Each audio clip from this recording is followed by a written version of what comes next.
కాంగ్రెస్ ప్రభుత్వం phone tapping పేరుతో తమ నేతలను వేధిస్తోందని ఆర్ఎస్ ప్రవీణ్ కుమార్ అన్నారు. సీరియల్ తరహాలో ఫోన్ ట్యాపింగ్ కేసు కొనసాగుతుందన్నారు.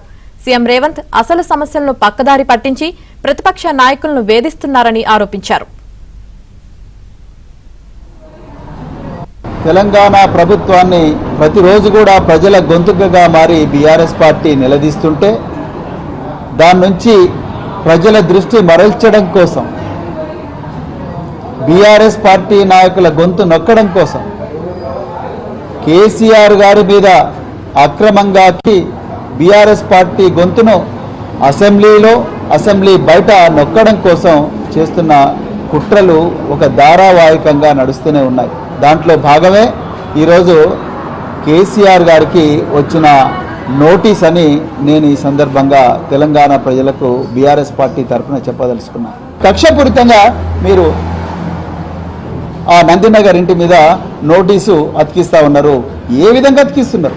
మీరు ఏమైనా ప్రయత్నాలు చేసిందా వాడిని కనుకోండి. మీ మంత్రులకేమో కేసీఆర్ గారు ఎక్కడ ఉంటారో తెలుసు, వారింటికి పోతారు.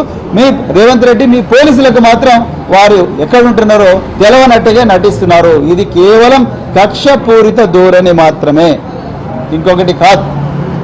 తప్పకుండా తెలంగాణ ప్రజలు మీకు శిక్ష వేస్తారు.